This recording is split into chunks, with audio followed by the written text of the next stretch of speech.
সামনে দিন দুপুরে গরু পাচার হচ্ছে। আমি নিজে চোখের সামনে দেখেছি। যদি তারা ঠিক উদ্দেশ্য থাকতো আমাদের সামনে পেশ করতো, তারা চোরের মতো পালাতো না। আমরা যখন ধাওয়া করি তখন আমাদের প্রাণে মেরে ফেলার অবস্থার সম্মুখীন আমরা হই।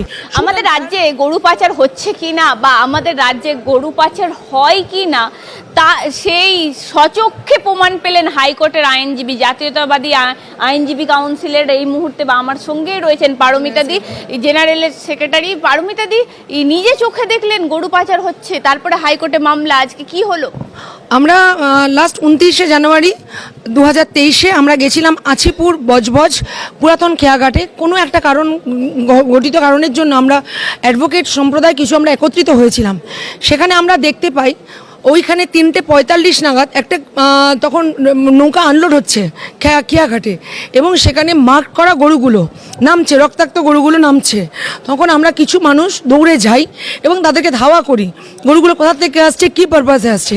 তারা আমাদের দিকে পালাতে থাকে। যদি সঠিক উদ্দেশ্য হতো মানুষ পালাতো না। আমরা সেই জায়গা থেকে তখন আমি আমার মোবাইল থেকে এই ঘটনাটিকে ভিডিওটিকে তুলে ধরি লাইভে, এবং ওই লাইভটিকে সম্পূর্ণ তথ্যগুলো স্ক্রিনশটগুলো নিই এবং লাইভটা তুলে ধরে জানতে পারি। তখন ডিটেলসে পরে জানতে পারি হাওড়া থেকে গরুগুলো আসছে সপ্তাহে 2বার আছিপুর বজবজ পুরাতন ঘেয়াঘাটে। সাধারণ বাসিন্দারাও বলেছে সপ্তাহে 2বার করে এই গরু আসে, স্মাগলিং গরু।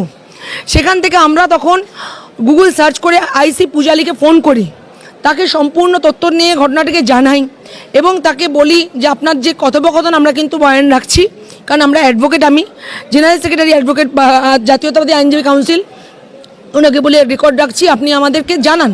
বলে ম্যাডাম আমি দেখছি, দেখে আপনাকে আপডেট দিচ্ছি। কিন্তু উনি কিছু জানালেন না। তখন বলেছিলাম যদি না তথ্য পাই আপনার কাছ থেকে আমরা কিন্তু আদালতের শরণাপন্ন হব। কারণ বর্তমানে আমরা দেখছি যেখানে অনুব্রত ঘটনা নিয়ে গরু পাচারে আর সিবিআই উঠে পড়ে লেগেছে যে আসল রাঘব গোয়ালদের ধরার জন্য, সেখানে চোখের সামনে দিন দুপুরে গরু পাচার হচ্ছে। চোখের সামনে আমরা দেখতে পাচ্ছি রক্তাক্ত।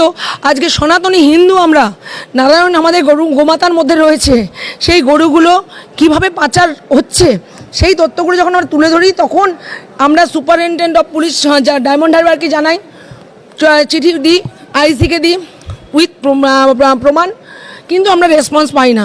তখন আমাদের সংগঠন জাতীয়তাবাদী আইনজীবী কাউন্সিল সিদ্ধান্ত নেয় যে আমরা জনস্বার্থ মামলা হাইকোর্টে একটা মামলা করব।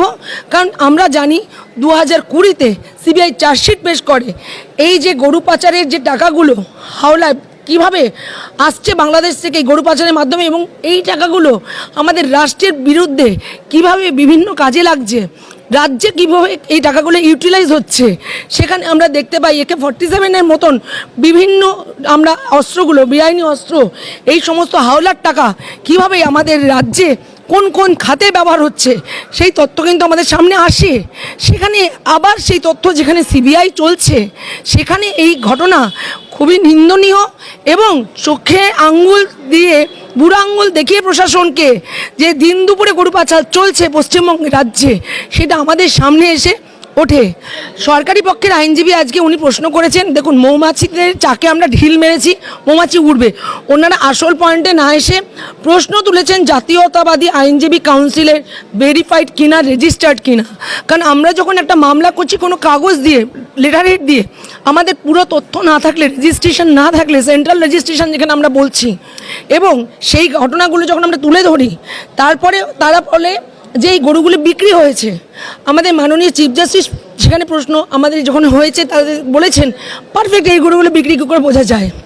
সেখানে কথোপকথন চলে বিভিন্নভাবে, আমরাও তাদেরকে পাল্টা সওয়াল করি, তারা ক্ল্যারিফাই দিতে পারে না। তাদের শুধু একটাই পিছনে তারা চেষ্টা করছে যে আমাদের সংগঠন। জিজ্ঞাসা করছি, যেই মুহূর্তে অনুব্রত মণ্ডলের মতো একটা নেতা, প্রভাবশালী নেতা, গরু পাচারের জন্যই তাকে অ্যারেস্ট করা হয়েছে, তারপরেও রাজ্যে অবাধে চলছে গরু পাচার, আপনি নিজে দেখেছেন? আমি নিজে চোখের সামনে দেখেছি যে দেখবেন আমরা কিভাবে ওদেরকে ধাওয়া করেছি, এবং গরু বিক্রি হয় হাটে এবং রক্তাক্ত ওই 40টার মতন আনুমানিক 40টা গরু নৌকা করে আসছে। যদি তারা ঠিক উদ্দেশ্য থাকতো আমাদের সামনে পেশ করতো, তারা চোরের মতো পালাতো না। আমরা যখন ধাওয়া করি তখন আমাদের প্রাণে মেরে ফেলার অবস্থার সম্মুখীন আমরা হই। আজকে শুনানিতে আমাদের নির্দিষ্ট পরের ডেট পড়েছে 10 মার্চ 2023 এবং আমাদের যারা আইনজীবী কাউন্সিলে থেকে দাঁড়িয়েছিলেন, আমরা সেই তথ্যগুলো অ্যামেন্ডমেন্ট করে আমরা সমস্ত কিছু তথ্য পেশ করব এবং আমরা পার্টি করব সিবিআই, এনআইএ অ্যান্ড ডিডিকে। কারণ এই টাকাগুলো তো দেশদ্রোহীর কাজে হিসাবে ব্যবহার হচ্ছে, রাষ্ট্রের বিপক্ষে যাচ্ছে এই টাকাগুলো। সুতরাং যেখানে মামলা চলছে, প্রভাবশালী নেতা অনুব্রত মণ্ডল যেখানে জেলের ইতে গিয়ে 24 কিলো ওয়েট কমালো, কিন্তু তারপরেও আমরা দেখছি তার জায়গায় ডেরাগুলো কিন্তু সেই কাজগুলো সে চালিয়ে যাচ্ছে। সুতরাং এই জায়গায় আমরা শেষ দেখে এই বিশাল যে র্যাকেটটা, এই র্যাকেটটা আমরা শেষ দেখে ছাড়বো।